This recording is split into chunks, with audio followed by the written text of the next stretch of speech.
What is up? Are we back? We're so back. Oh, we're back. We're back, baby. And we're back in a unique way because it's not just the Deconstruction Zone podcast. It's not just the Progressive Pastor podcast, but it's both and not either or. Oh, man. The Deconstructed Progressive Pastors. That's we every can progressive workshop the pastor. title. Yeah, I think it rolls off the tongue, actually. It doesn't. No? No. Okay. Well, I think this is going to be fun.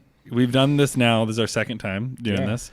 Yeah. And we just got lunch, hung out, had some great conversation. We said, why not roll this over into some podcasting? Might as well, yeah. And it'll be on both of our feeds. So maybe you're someone that only listens to the Progressive Pastor podcast. There's another one, the Deconstruction Zone. Maybe you only listen to the Deconstruction Zone. There's another one, the Progressive Pastor podcast. This is true. Welcome into our home. Look at this intersection of humanity happening right here. I mean, we're three white guys, but like the This is true, listeners will, So the Deconstruction Zone, the last episode we released actually was one the three of us did together. Yeah. But we've been really hit or miss. We're about to be relaunching. And so if you're listening to this episode, know that the Deconstruction Zone is resuming weekly episodes in June. Oh, we're back. This is going to be great. But here's my thing. People may not remember or know any of us. And if it's your podcast, they may have skipped the episodes I was on with you guys if they didn't listen to the last one we did together. So I thought maybe we introduce ourselves really quick. Yeah. I know maybe redundant for the regular listeners. And then just like a check-in of what we got going on. Yeah, I love for that. sure. Yeah. Why don't you kick us off? I'll kick us off. So Danny Liebarger, pastor of The Well, a new United Methodist congregation in Weldon Spring, Missouri, so St. Charles County.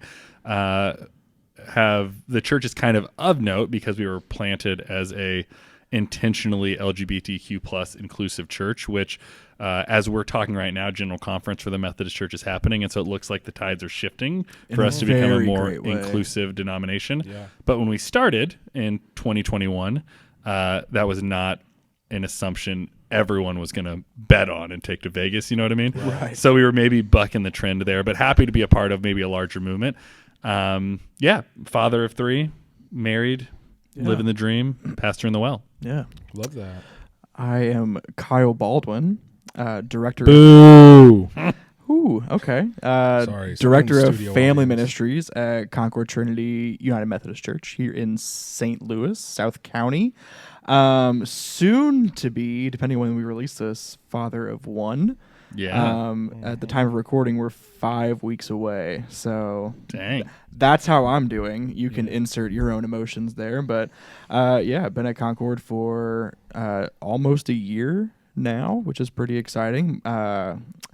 A replanted former Baptist minister. So nice to be in more progressive spaces that have different voices, and I can use my voice to uplift those. But yeah, that's a little bit about me. I take it. Greener pastures. Very here at green. It Concord. was like deserts behind me. But Wow. yeah. Okay. Biblical. I thought so. Yeah. Exodus. Boom. There you go. My name is JT Young. I am also on staff here at Concord Trinity. I oversee all discipleship and missions here at the church. I've been here for coming up on 3 years next month, and also have 3 kids. I'm married to my lovely partner Ames, working on my doctorate at Eden Seminary.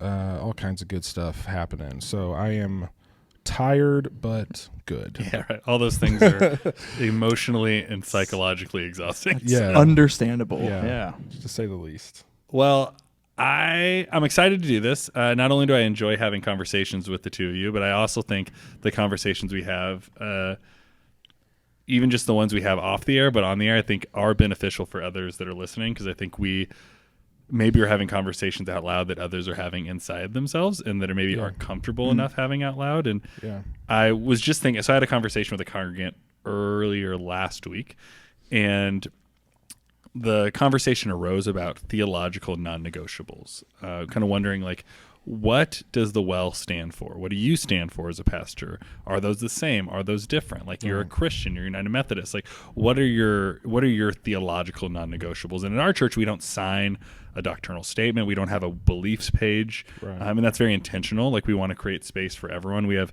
Buddhists and Hindus, we have agnostics and Christians, and we have conservatives and progressives that come into our space. And so we want to create something that embraces our mantra of your seat at the table can't cost someone else theirs. We really want to live that out. Right. But it's hard because we are people that seek certainty. And my suspicion is that all of us probably have some of our non-negotiables. And this is what I said in the conversation. I said, like, I have a lot of really strongly held beliefs on things. I don't always share those. Because I don't know that's always my role as the pastor is to share everything that I believe on everything, but maybe it's to spur on curiosity. Not everyone loves that answer, but the reality is I do have strongly held beliefs, some of which are non-negotiable and some that aren't. And so I was just wondering for you guys, like, and maybe we could go around the room and just say it, but like, do you have things that for you are like theologically uncompromisable, like hills you would die on as far as what you believe from a Christian perspective? Kyle told me that Stop. I don't want to play this game. I couldn't hold it. I don't want to play I it. couldn't hold it in. You were just telling me It's about never how fun. men need to be leaders Nope. of women and women need to submit. You said that was a non-negotiable Nope. for you. Nope. We have new listeners from the Deconstruction Zone listening to this podcast for the first time, and we don't want to scare them away. Yeah, or paint you in the wrong light. That's true. Yeah. So please be nice. Kyle, I've never signed off on that statement. This is fake news. Not to Yeah. their knowledge. Yeah. You do talk a lot about fake news, though. I will say that I had met with our district superintendent at some point last year to kind of work on And for those that don't know, the district superintendent is like the Michael Scott of the Dunder Mifflin denomination. That's exactly right. Yeah, like a regional manager. Yeah, they run the branch. They run the branch Yep. and they manage the other employees, which would be like all the pastors in the area. So I was talking to her kind of about the process of ordination and stuff. And I had said something along these lines of like, I don't, this, that, or the other, I don't know what exactly we were talking about, but I was like, I don't hold that super close-handedly or as a non. And she was like, well, what do you hold close-handedly? And I said, Jesus, maybe the Bible. And that was kind of where I left it. And I unpacked that a little bit, but I think I had started from a place a long time ago, and I think I alluded to this when we had recorded our last episode on the Deconstruction Zone, where I was very heavily interested in like the development of a systematic theology and all of those things being correct and all those things being. And not only am I less interested in that type of work, just kind of generally, because I don't find that it always aids toward the things I care about, like liberation and ethics and morality. But I'm less interested in some of the traditional responses to that question. Like I guess atonement. I talked about atonement a while. I was on a panel a month or two ago to talk about Palestine, and I was talking something about somebody asked me a question about like Christian kind of evangelical Christian theology on end times and this kind of stuff. And I was talking about this concept of atonement and like,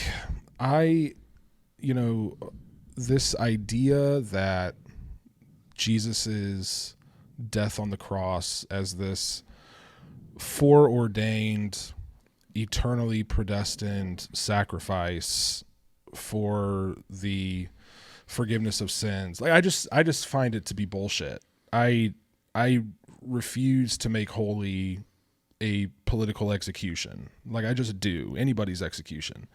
And that's what I think Jesus' death was, right? And so, I hold as a non-negotiable, say the dream that Jesus dreamed of a better world, of a just world.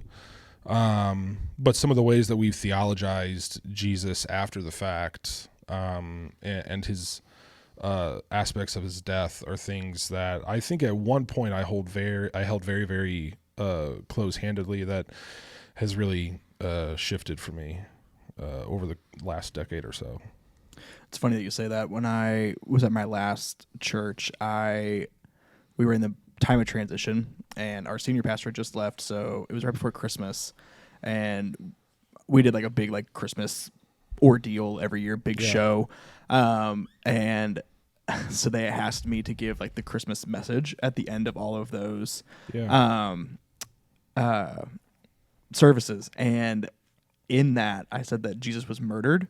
And the backlash that I got from that from so many conservative people at our church was astounding. And which like he was. Yes. That's how that works. That's Yes. like the historical concept of it. Like, you know, if you read it in history books, not even just the Bible. Yeah. But B, it's just funny because like I got that line that I used from a Max Lucado devotional. And I'm like, if I would have told these very, very Southern Baptist people that Max Lucado wrote that, I think their whole brain would have just exploded. But I was like, I just ate it. Like it's whatever. Like and the guy who was the interim like was one of my professors who also is pretty progressive on the side of it. And like he used that in his sermon the next Sunday, and like nobody said anything. I was like, this is great. Thanks for just hating on me because I'm 25. Yeah, you're an easy target. Exactly. When you're that age, yeah. Exactly. So I saw this post from the Reverend Dr. Caleb Lyons, who you may have saw as well. Okay. A mutual friend of ours posted it. Okay. That Jesus was crucified for standing up to the empire and not to atone for the sins of humanity. And as you said that, I was like, oh, I wonder if you shared that post as well. But is that where you fall belief-wise more? It's like, this isn't an atonement death. This was just like happenstance death. And by happenstance, I mean, like, obviously there were political things that led to it, but there was a theological purpose for it. Yeah, I think any theological significance we assign to Jesus' death is the result of post theologization, maybe is the best way to put it. It's a result of, his followers in the time afterward trying to make sense of his execution. Yeah. I do not subscribe to the belief that Jesus' death was a preordained sacrifice for the sins of humanity.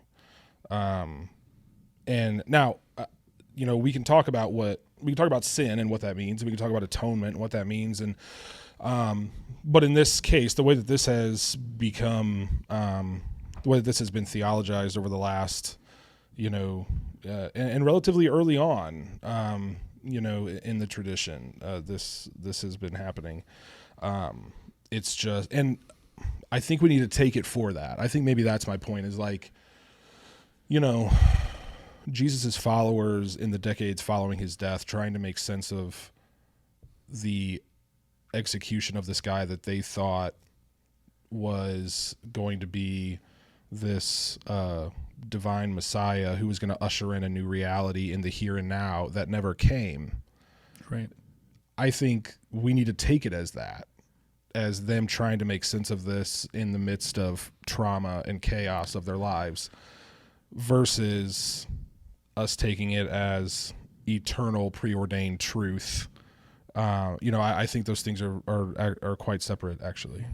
Yeah, wasn't that all what theology is, right? Like, we oftentimes like make it this really big pursuit, but it's like it's making sense of God in the context that we know it, right? Like, right. It's all contextual. I was just having a conversation with somebody about some of this stuff and how, like, I think there was I used Thomas Aquinas as the example, and this medieval Catholic monk wrote the Summa Theologia, this massive work of theology, and is pointed to as one of the greatest works of theology ever written. And it is a phenomenal, a phenomenal work that very few, if any, people will ever be able to touch. In terms of the quantity and the thought and the process that went into it, but at the same time, and I think Thomas thought that he was writing this kind of the theology for all time, right? This thing that's going to be eternally true.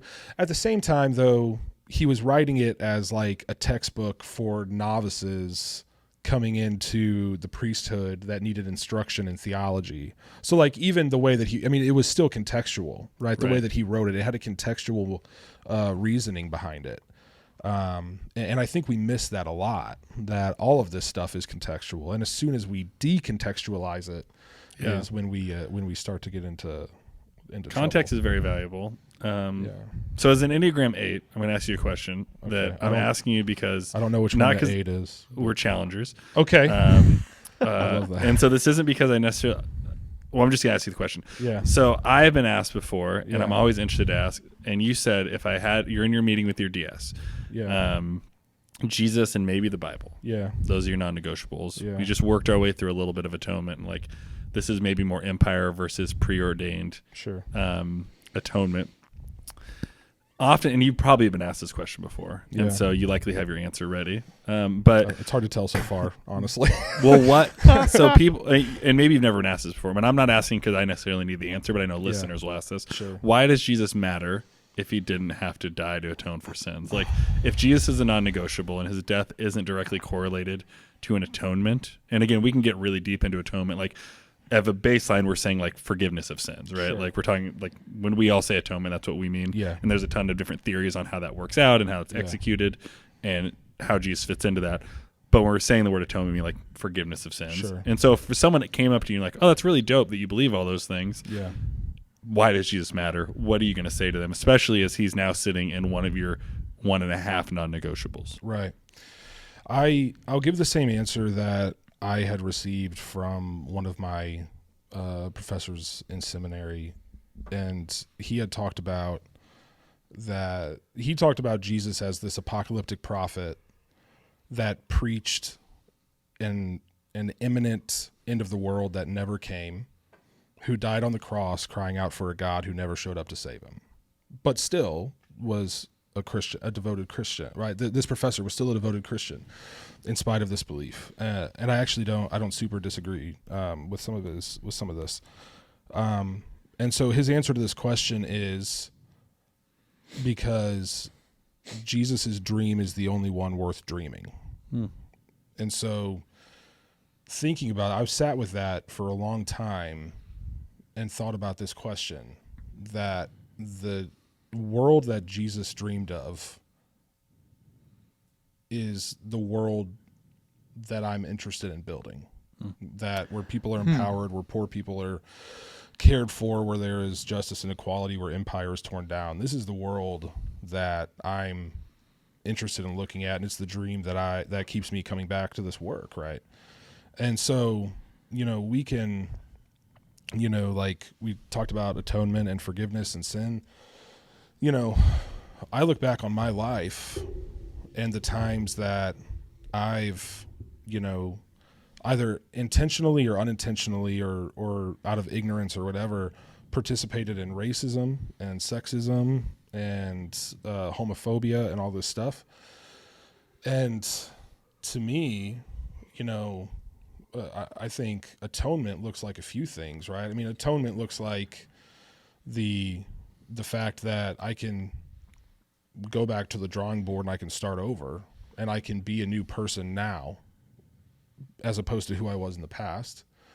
That the things that I can now work for justice of those groups and of those issues of oppression that I didn't work toward in the past. And the fact that I do those things, not to say that other people don't do those things for different reasons, but I do those things because of the influence that Jesus has had on my life. And so I come back a lot to I can say Jesus is Lord, and some of my really conservative friends can say Jesus is Lord, and we can both mean it authentically, but it means very different things. Like for me, it's the life and teaching and memory of Jesus that lords over my life and my teaching that I hope guides me in what I'm doing in the world. Whereas somebody else may mean it very literally, that Jesus is on this metaphysical throne up in the sky in this kingdom. We both mean it, and we both mean it in a very real way, but we mean it very differently. Yeah. That's awesome. Thank you for sharing that. And Yeah. I would say it's interesting too. It's like to be able to hold a non-negotiable open-handedly is interesting too. It's like you hold your one non-negotiable in a way that creates people or space for people that have that same one, but maybe because someone might say a non-negotiable is the sitting on the throne, right? Like Sure. that, because it sounds, and I'm not putting words in your, I'm Yeah, not yeah. trying to put words in your mouth, but it sounds like you're saying like the divinity of Jesus is almost not as necessary as the dream of Jesus. Yeah, well, and I mean, then we have to talk about what do we mean by divinity, right? I mean, like, it opens up a larger, so like, is divinity an issue of some metaphysical deity in the sky, right? Or is it something else? I don't know that I have the answer to that, but also, like, the thing that I've held to for a long time is, if people want to believe in that, if they want to believe in a metaphysical construct in the sky that we lift our hands to and worship when we're moved by, like, the drums and the acoustic guitar, right? Like, that's fine. Like, that does not threaten me or bother me at all. But, is that or is that not paving a way for you to live your life in a way that's reminiscent of that once you leave the doors of the church? Yeah, you want action connected to faith. I do. Yeah, I mean, like, if that's helping you become a better person in the way you interact in the world around us, wonderful. If it's not, then... So for you, almost a non-negotiable is actually faith in action. It's like the action predicated to the faith is bigger for you as a non-negotiable. Yeah, and I think I think that's true, and I think that as Christians, we can't get there without connecting it to the person of Jesus, because Jesus is such a large aspect of our tradition and our teachings. And because I think Jesus is the most prominent example of this that we have in in the scriptures that we consider holy. Well, I suspect that's helpful to someone listening too, because, like, what you said, even leading into it, to someone might be like, well, this is the most heretical thing I've ever heard. But as you articulate it more, it's like, well, I might actually, speaking for a listener, be like, I might actually, like, fall up there closer than I think, right? Like, sure. I don't have certain answers on the divinity of Jesus. I don't have certain answers on atonement theology, but I do certainly believe that Jesus should change my life drastically. Like, if repentance is just turn into change. Well, and it's funny sitting here too, because, like, I've gone through many levels of my deconstruction journey myself, and, like, I went through a lot of that while I was still in very conservative spaces, and then I thought I was in a very happy place. And then in this last year, being in a more progressive place, I now am, like, learning the vocabulary to just better describe the ways that I've felt my whole Christian life as an adult. Like, and so while you were talking about a lot of that stuff, like, there were things that I was like, yeah, like, that makes sense. And there were things I was like, whoa, like, pump the brakes. Like, and so, like, I was like, that was like a roller coaster of emotions, like, listening to you talk. Cause like, I'm still working through a lot of those things. So like half of that made sense to me, and half of that I'm like, I'm going to go, like, cry in a cave now because you just, like, wrecked my brain. Yeah. So that's really cool. So I'm just so sorry for, like, being quiet for the last, like, but you're gonna, 15 like, minutes. The cool thing though is, like, shouldn't that be what theological discourse is? It should spur us to curiosity. Right? Oh, absolutely. Like, yeah, I talked about this in our last episode of the Progressive Pastor podcast that we recorded. Like, it's when I started my deconstruction journey, like, working in very conservative places and having that as my background, like, those were kind of like the materials that I would read as I, like, studied. But, I knew that I was leaning in a different direction, so I was purposefully trying to find very progressive pieces of literature and writings and teachings that I could go on. And then as I progressed, then that's kind of where I leaned. But I still wanted to read and refer back to different conservative types of reading, because I want to know where that person's at also. Yeah. And to be able to have a conversation with them. So, like, if I'm going to have a conversation with person A, that is very conservative, how can I appropriately understand from a viewpoint of where they're coming from if I am not educating myself also on what they're educating on? Doesn't mean I have to agree with it, but because at the same time, like, I would want them to educate themselves on what I believe at the same time, not expecting them to agree with it, but, like, at least just see where I'm coming from.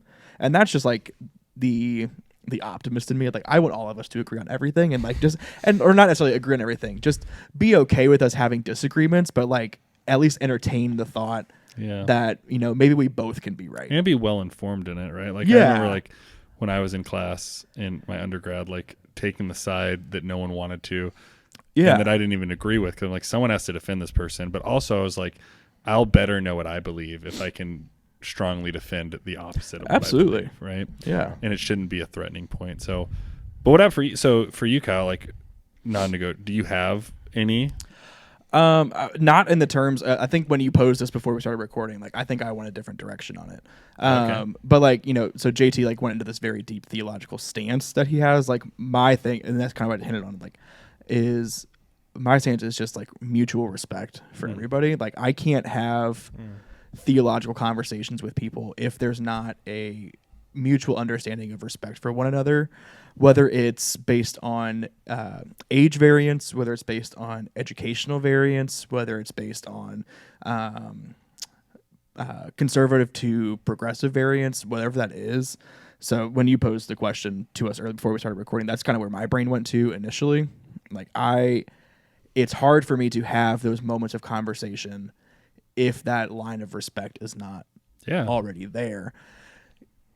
And vice versa, if you're already in that conversation, then if that respect gets lost, then like that, to me, that's even harder. Is okay, well, we had this moment, and whether you lose it for me or I lose it for you, then I spend most of my time like, instead of focusing on what could be a really great conversation that could challenge us both to learn and grow, you know, now my head is reeling of, you know, what happened on the personal side of things. And then so it just becomes lost at that point. Yeah. Well, even like watching your guys' dynamic, I would say like that's one thing I've observed as an outsider, like watching, like whether it's recording a podcast or getting drinks together. It's like you guys, I bet you guys don't agree on 100% on everything, but you guys do, and you cut up and you make fun of each other and you do whatever. But it's like you guys have this mutual respect that I think you couldn't make fun of each other. You couldn't be light. You couldn't have deep theological conversations. And but oftentimes we don't put ourselves in space, and not to say you guys disagree on a bunch of stuff or agree on it, but like we often don't put ourselves in those situations because there's not a mutual respect, or we're afraid of it, or we're unwilling to cultivate it. Yeah, I mean, I think we definitely do have some disagreements on some things, but at the same time too, I think that we maybe align more than where we're at, and I'm gonna regret saying this for a moment because I'm gonna give JT a little bit of credit, but like you just have had longer experience just in being in progressive circles like this and having a voice in it, and I think just being, you're gonna totally use this again. You're gonna use this against me, but like I feel intimidated sometimes, like sitting in this space with you because you have better verbiage to describe some of these things. Like these are all things that like I've wanted to know how to say. I just don't know how to articulate it, and I haven't been in spaces like this long enough to learn that vocabulary. So really my last year of being a Concord Trinity has been just like, I've just been trying to be a sponge and like learn from people, like from both of you guys, like, cause you guys are both just very well spoken on a lot of these things. Danny more than you. But well, he's older, so that's why.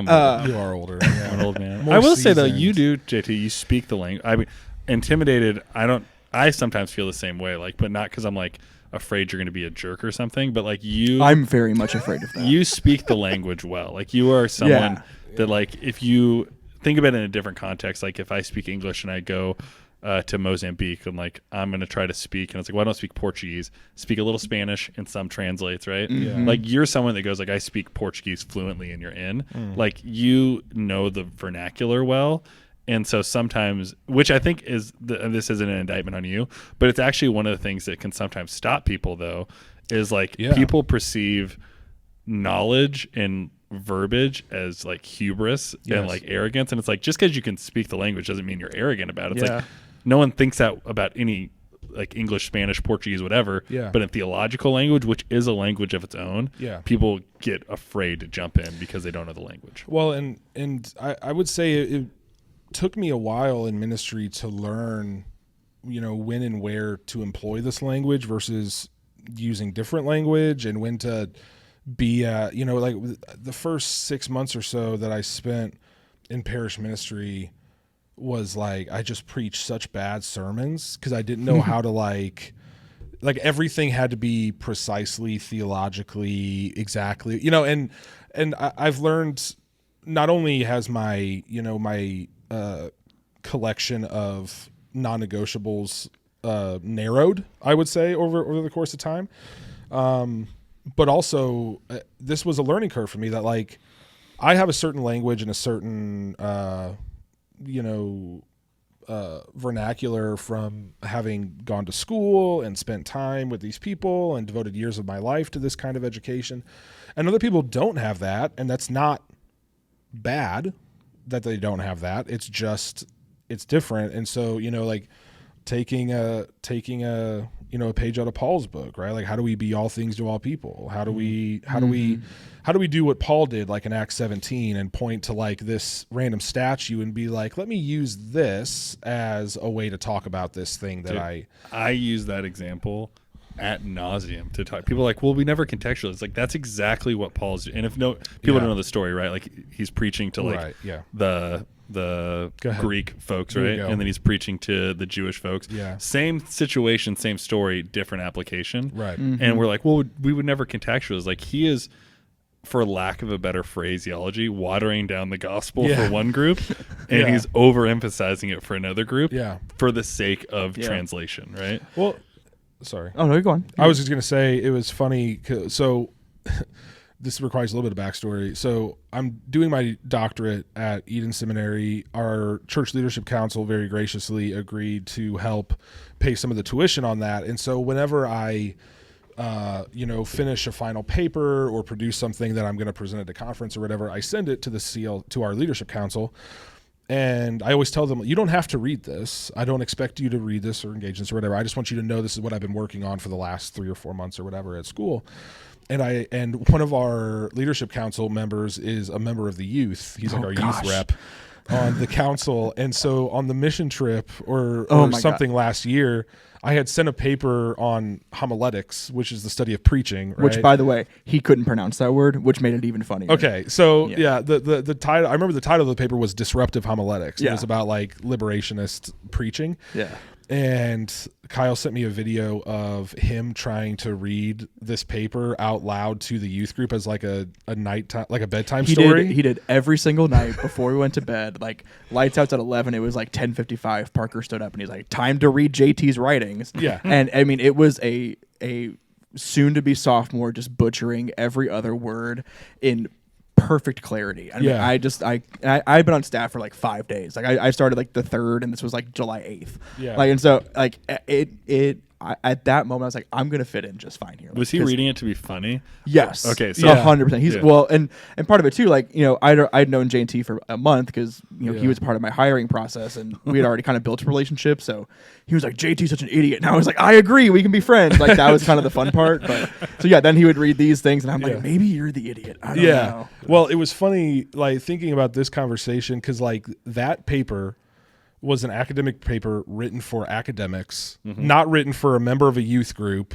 who is 15 years old or whatever. Like, so if I were to try to explain the content of that paper to somebody who was not an academic theologian, it would have to be very, very different, right? Yeah. And so, and that's, like I said, it's not good or bad. We don't have to moralize it. It's just a matter of knowing when to employ that skill, when to employ certain language over another. And you can still be, I think, very precise and particular, even if you're not using super technical language. And I think, like, if people kind of feel the permission to try to articulate what you're feeling, eventually you'll get there, right? Eventually you'll find the thread along the way, and you'll know kind of where you're going with it. Which, like, I think relationships like that are really cool because, like, I've never been much of a reader. Like, when reading has always kind of been like a torturous thing to me because I very much have undiagnosed ADHD. So, like, the idea of sitting down to read a book it like wrecks my brain. I didn't know you knew how to read. I didn't until like recently. Yeah, I left the Baptist church and it was like, boom, like, you know how to read. So, but like, I would try to every now and then, but like, honestly, like, being in this space like has really given me like the encouragement to want to read because now I'm like, okay, I finally get it now, and I'm in a space where I can vocalize these things that I've been thinking and dreaming about for 3+ years, especially at this point now. And so it's like JT has kind of like given me like that encouragement just in building our relationship. I'm saying so much that's going to be weaponized against me. But I'm going to listen to your this words of on affirmation repeat. guy? You probably will. What's that? You're a words of affirmation guy? No, I definitely am. I need to be told that I'm doing a good job. I think though you're saying something that like a lot of people feel. In turn, like the reading thing, right? Like, or like diving into sometimes people don't dip a toe into reading theological works or having theological discussion or any of that stuff, not because they don't want to, but they feel so deeply insecure about their ability to like wade into those waters. Well, and it's so overwhelming at the same time too, because anytime, at least just coming from a conservative space that I'm used to, like anytime that anything challenging got brought up to where like it might be a challenge to your faith and what you believe, whether a good or a bad thing, then like you were like demonized at that point because, you know, how dare you be constructive of what my faith is. And that was always so weird to me. So it almost felt like, especially as somebody who was coming out as like a progressive person, like I could never come forward with some of these like thoughts or revelations, even to like trusted staff members that like I had known for my whole life because, you know, I grew up with them.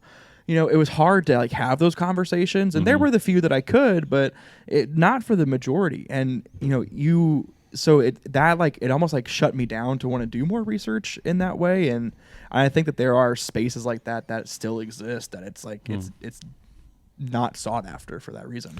Well, and it's hard to so for those of our listeners who don't know, I have a book that's under contract that if I don't get it done soon, it's going to kill me. But you got a foot in the grave. It's a book. I feel like it. Yeah. It's a book about the theological history of racial justice in America. And my goal with that, though, is to write something that threads the needle of accessible in presentation, but academic in quality. And I feel like that's a hard, because you get a lot of accessible stuff and it's just shit content. Or you get a lot of academic stuff that's great, but it's in such a technical vernacular that only insiders can get it, right? And so trying to find resources that are good and that are accessible, but also are, the content is tight and it's well researched and it can be presented to people in a way in layman's terms that they don't need to have a degree in this to understand it. Yeah. That's hard to find. And like, I don't blame people for like being, that's why I get frustrated that, you know, pastors don't like do more of trying to encourage people to study. They don't, you know, like occasionally, I used to do this more. I will, you know, quote books and sermons and try to, you know, kind of share some of the resources that I've worked with that I found to be relatively accessible, because I think, you know, we kind of know where to look and I think, you know, some of our lay people who may be interested, they just don't know where to start. Right? Well, and I will say you've sent me a couple of your chapters just to kind of pre-read, which has been really enjoyable. And I just finished reading Colby's book Unclobber after listening to you the weekend that he was there at the well, and very similar types of writing, like talking about like dismantling the 6 clobber passages in scripture sounds so intimidating, but I really enjoyed his way of writing through it because it, you know, I liked the personal aspects of his book and like how this applies to his life and his journey through going through this process. And then I enjoyed like the academic side of it and made it much more easier to swallow. Yeah. Because he would tie it in, and like every chapter is so well thought out. And, you know, he has the follow-up questions in the book, like to use as like discussion times. And like, I could use those for myself. You know, my wife who didn't even read the book, I would ask her questions about it too, just as conversation starters. And I enjoyed that you kind of had that same kind of style with what you wrote, not to shamelessly plug. You've never been this nice to me. I know. This is really weird. We need to record with Danny more often. Maybe, this is the only time I get affirmation from Kyle. Well, hey, I want to be cognizant because we have children outside of this podcast that I do not picked up. Yeah, I still have a life. Depending on when this gets released, you might. I shouldn't speak too soon. Yeah.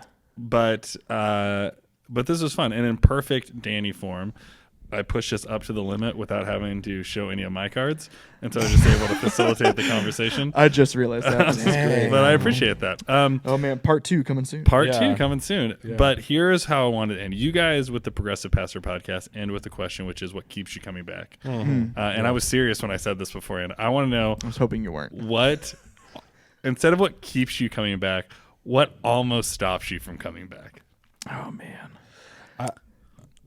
We have to be careful with this. I don't have to be. Okay, go for it. What are they going to do? Are they going to fire? They're not going to fire me. No, they won't. They might, actually. They might. Yeah. I'll take a page, actually, out of Martin Luther King's book for this. You know, he famously said it's not the Ku Klux Klanner that's the real danger to the black community. It's the white moderate. And so I'll kind of take that logic and say, it's not even the people that are, on the other side of the spectrum as me, who are totally opposite of what I think, or to me, because those are the minorities, right? I mean, like I don't think that the people who are extremists on the other side are the people that are going to really make a dent. It's all the people in the middle that refuse to be stretched and refuse to grow, and don't want to be challenged and want to be comfortable and all those things. I mean, that I think is the hardest part of ministry. Is almost indifference, right? Just like,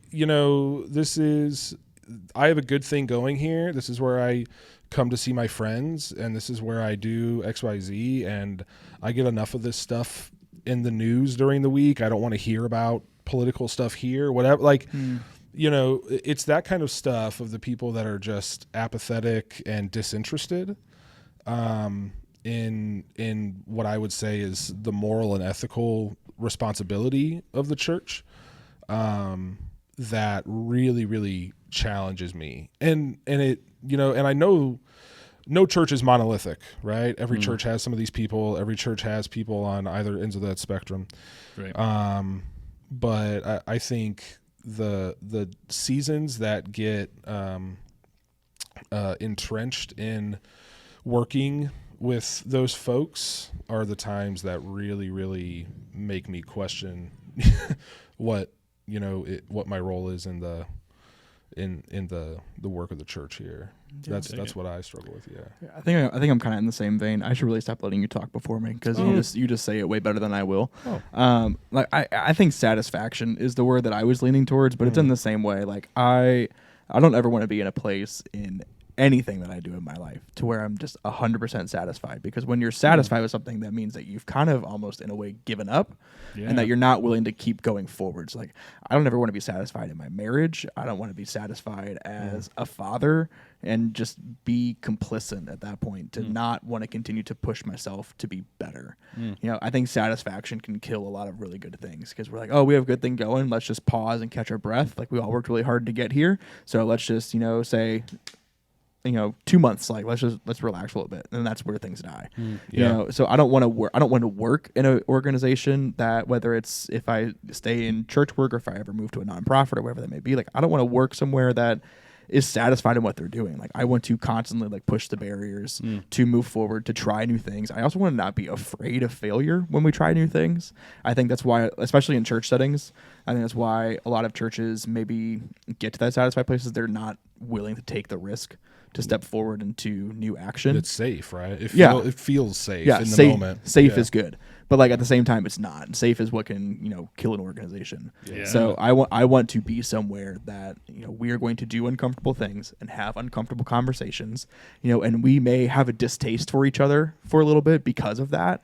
But I also know that it goes back to the respect thing. Like I still respect you as a pastor or a constituent, that, we can continue to move forward and do the work, and that we will get to the end goal. And it's not about right or wrong. It's just, these are the opinions that I bring to the table, and, this is why I think that we can move forward with that. And that's what I think that we need to do. Yeah. And the opinions you bring forward to the table right now. Correct. Right? I may change on that. Yeah, I look back at papers and sermons and shit from 5 years ago, and I just totally disagree with some of the stuff I say, right? And I think that's like a permission too, is like, just because you think something, I try to hold my stuff loosely in that, like, even your own beliefs, right? Yeah, like in 10 years down the line, I could think something very differently about this. Exactly. And that's good. Well, for me, I'd say entitlement is the thing that's hard for me. I think that following Jesus, whatever you think that looks like at the highest level, like I think that there's a level of like surrender and sacrifice. And I think oftentimes in the church, some of us might find ourselves exempt from surrender and exempt from sacrifice. And I also say that with the caveat, like that has been used to manipulate and harm people. And so it's like, I get why people are fearful of such things. Yeah.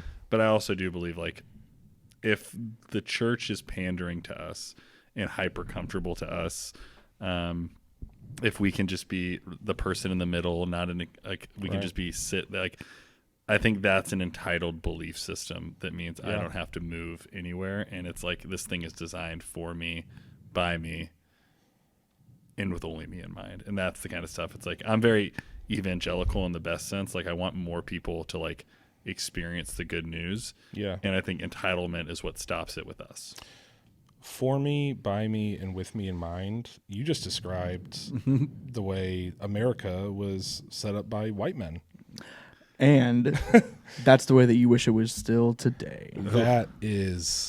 That was good. I can't even. Yeah. You The walk comedic yourself- timing on that Yeah. was phenomenal. Thank you. Usually it's the other way around when you I guys know. walk each other into that. I know. Yeah. Well, before anyone says anything that gets himself canceled, Good idea. Yeah. Perfect. I would first say, obviously, if you're new to the podcast, very big jokes between you two right now. I don't know what you're talking about. Where you take everything super seriously. Yeah. But I'm going to let you guys send us out. So the Deconstruction Zone, you can find us on TikTok, Spotify, anywhere you get your podcasts, on YouTube. At the Deconstruction Zone Pod is how to find us. But maybe you're a progressive pastor podcast person.